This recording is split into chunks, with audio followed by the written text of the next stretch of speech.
بسم اللہ الرحمن الرحیم۔ السلام علیکم۔ موسیٰ بن عقبہ قریشی سے روایت ہے کہ حشام بن عاص، نعیم بن عبداللہ اور ایک دوسرا آدمی حضرت ابوبکر صدیق رضی اللہ تعالی عنہ کے دور خلافت میں شاروم کی طرف سفیر بنا کر بھیجے گئے۔ کہتے ہیں ہم جبلہ بن اہم ایک عیسائی سردار کے پاس پہنچے۔ وہ دمشق سے باہر باغ میں رہتا تھا۔ اس نے سیاہ کپڑے پہن رکھے تھے اور آس پاس کی ہر چیز سیاہ رنگ کی تھی۔ ہم میں سے ایک ساتھی نے کہا، حشام اس سے بات کرو۔ حشام نے اس سے بات کی اور اللہ تعالیٰ کی طرف بلایا اور پھر پوچھا، یہ سیاہ کپڑے کیا ہے؟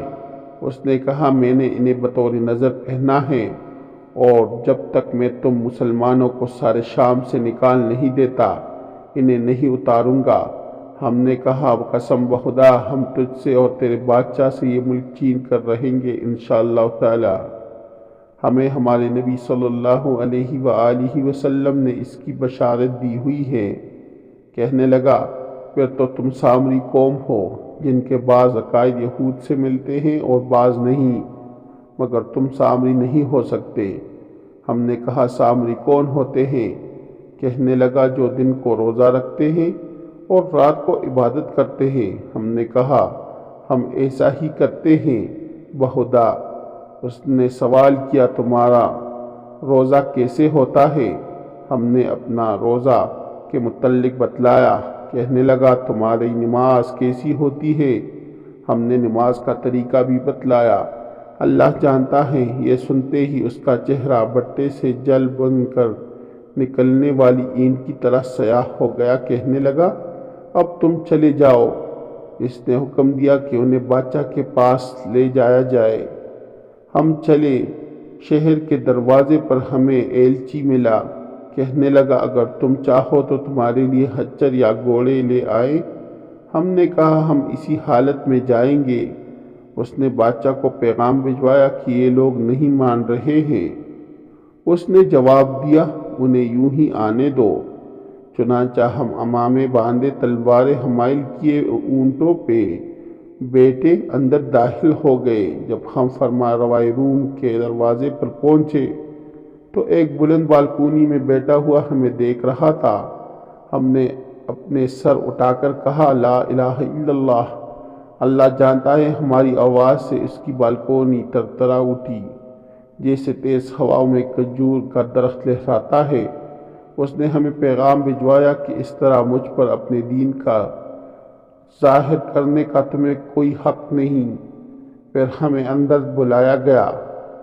ہم داخل ہوئے تو شاروم چھت کے بلند ایک تخت پر بیٹھا ہوا تھا۔ اس نے سرخ کپڑے پہن رکھے تھے اور آس پاس کی ہر چیز سرخ تھی۔ سرداران روم بھی اس کے پاس موجود تھے۔ اس نے چاہا کہ ہم اس سے اپنا نمائندے کے ذریعے گفتگو کریں۔ ہم نے کہا، ہم نمائندے سے بات نہیں کریں گے، ہم تو شاروم کی طرف بھیجا گیا ہے، اگر وہ چاہتا ہے تو ہم سے بات کرے۔ چنانچہ ہم اس کے نزدیک جا بیٹھے۔ ہماری جرأت دیکھ کر وہ ہنس پڑا۔ ہم نے محسوس کیا کہ وہ بہترین عربی بولتا ہے تو ہم نے کہا، لا الہ الا اللہ۔ اللہ جانتا ہے۔ اس آواز سے اس کا تخت لرز اٹھا اور اس کے ساتھیوں نے گھبرا کر سر اٹھایا۔ شاہ نے کہا، تمہارے پاس بڑا طاقتور کلام ہے۔ ہم نے کہا، یہ کلمہ ہے؟ اس نے کہا، اس سے قبل بھی تم نے کلمہ ہی پڑھا تھا۔ ہم نے کہا، ہاں۔ اس نے سوال کیا، جب تم اپنے دشمن کے ملک میں ایسے پڑھتے ہو تو ان کی عمارتیں لرزنے لگتی ہیں؟ ہم نے کہا، نہیں، اور نہ ہم نے کبھی پہلے لرزتی دیکھی ہیں۔ یہ صرف تمہارے لیے ایسا ہوا ہے۔ شاہ نے کہا، کیسی سچی بات کرتے ہو، بتلاؤ۔ تم شہر فتح کرتے ہوئے کیا کہتے ہو؟ ہم نے کہا، ہم کہتے ہیں، لا الہ الا اللہ اللہ اکبر۔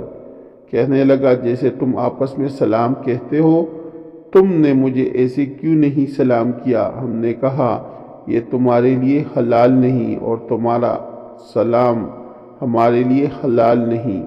پوچھنے لگا، تمہارا سلام کون سا ہے؟ ہم نے کہا، اہل جنت والا۔ شاہ نے کہا اپنے نبی کو بھی تم یہی سلام کیا کرتے تھے؟ ہم نے کہا ہاں۔ پھر اس نے پوچھا تمہارا وارث کون بنتا ہے؟ ہم نے کہا جو قریبی رشتہ دار ہو۔ کہنے لگا تمہارے فرمانرواؤں کے بھی یوں ہی وارث ہوتے ہیں؟ ہم نے کہا ہاں۔ چنانچہ اس گفتگو کے بعد اس کے حکم پر ہمیں ایک خوبصورت اور بڑے وسیع مکان میں لے جایا گیا۔ ہم اس میں 3 دن ٹھہرے رہے۔ پھر بادشاہ نے ہمیں ایک رات اپنے پاس بلایا۔ ہم گئے۔ اس وقت اس کے پاس کوئی دوسرا نہیں تھا۔ اس نے پھر وہی سوال کیے جو پہلے کر چکا تھا۔ ہم نے وہی جواب دیے۔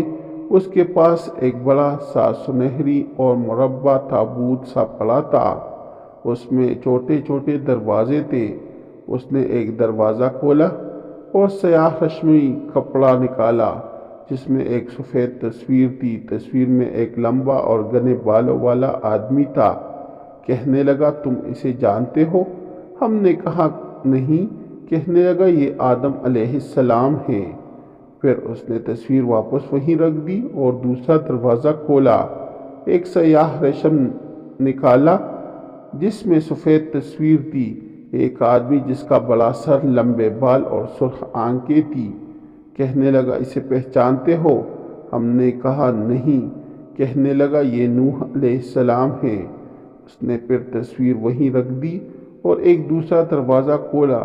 سیاہ ریشم نکالا جس پر سفید تصویر تھی۔ ایک آدمی جس کا سر اور داڑھی سفید ہے مسکرا رہا ہے۔ کہنے لگا اسے پہچانتے ہو؟ ہم نے کہا نہیں۔ کہنے لگا یہ ابراہیم علیہ السلام ہے۔ پھر تصویر وہیں رکھ دی اور ایک دوسرا دروازہ کھولا۔ ایک سفید تصویر والا ریشم نکالا۔ ہم نے دیکھتے ہی کہا یہ ہمارے نبی محمد رسول اللہ صلی اللہ علیہ وآلہ وسلم ہے۔ شاہ روم کہنے لگا بخدا واقعی یہ محمد رسول اللہ صلی اللہ علیہ وآلہ وسلم ہے۔ وہ کھڑا ہو گیا اور پھر بیٹھتے ہوئے بولا تمہیں اپنے خدا اور اپنے دین کی قسم ہے، بتلاؤ کیا یہی تمہارے نبی ہے؟ ہم نے کہا ہمیں اللہ اور اپنے دین کی قسم یہ ہمارے نبی صلی اللہ علیہ وآلہ وسلم ہیں۔ ہم انہیں یوں دیکھ رہے ہیں جیسے ان کی حیات ظاہر میں دکھا کرتے تھے۔ کہنے لگا میں نے یہ تصویر آخری دروازہ میں رکھی تھی مگر اس لیے جلدی نکال لی تاکہ تم سے اس بارے میں پوچھ سکوں۔ پھر اس نے وہ تصویر اپنی جگہ پر رکھ دی۔ پھر ایک اور دروازہ کھولا۔ ایک سفید تصویر والا سیاہ کپڑے نکالا۔ تصویر میں آدمی تھا جس کے ہونٹ کھلے ہوئے، آنکھیں گہری، دانت جڑے ہوئے اور داڑھی گھنی تھی، مسکرا رہا تھا۔ شاہ روم کہنے لگا اسے پہچانتے ہو؟ ہم نے کہا نہیں۔ بولا یہ موسیٰ علیہ السلام ہے۔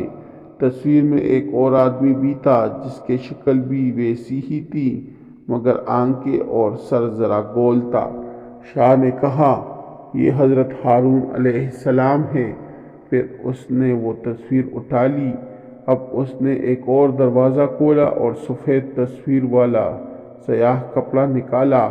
تصویر میں ایک آدمی تھا، گھوڑے پر سوار، لمبے پاؤں اور چھوٹی کمر۔ کہنے لگا اسے پہچانتے ہو؟ ہم نے کہا نہیں۔ کہنے لگا یہ سلیمان علیہ السلام ہے۔ پھر تصویر وہیں رکھ دی۔ پھر اس نے اور دروازہ کھولا اور سفید تصویر والا سیاہ کپڑا نکالا اور ایک نوجوان آدمی کی تصویر تھی جس کا زرد رنگ، کشادہ جبین، خوبصورت داڑھی اور ہر عضو مناسب تھا۔ کہنے لگا اسے پہچانتے ہو؟ ہم نے کہا نہیں۔ کہنے لگا یہ حضرت عیسیٰ ابن مریم علیہ السلام ہیں۔ پھر اس نے تصویر وہیں رکھ دی اور اس کے حکم سے وہ مربع تابوت اٹھا لیا گیا۔ ہم نے اس سے پوچھا ہم نے اپنے نبی کی تصویر تو پہچان لی کیونکہ ہم نے انہیں دیکھا ہوا تھا مگر باقی تصویروں کے صحیح ہونے پر ہمیں کیسے یقین کر سکتے ہیں؟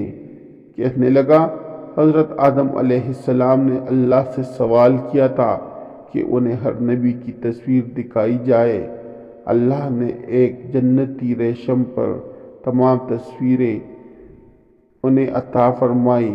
پھر ذوالقرنین کو غروب آفتاب والی جگہ سے خزانہ آدم علیہ السلام ملا، اس میں سے یہ تصویر بھی مل گئی۔ پھر دانیال علیہ السلام نے ان سے مزید تصویریں بنا لیں، تو یہ بالکل اصل تصویر ہیں۔ چنانچہ اس نے ہمیں بہتر نذرانہ دے کر رخصت کیا۔ کہتے ہیں ہم نے واپس آ کر بارگاہ صدیق اکبر رضی اللہ تعالی عنہ میں سارا ماجرا تفصیلاً ذکر کر دیا۔ امیر المؤمنین حضرت ابوبکر صدیق رضی اللہ تعالیٰ عنہ رونے لگے۔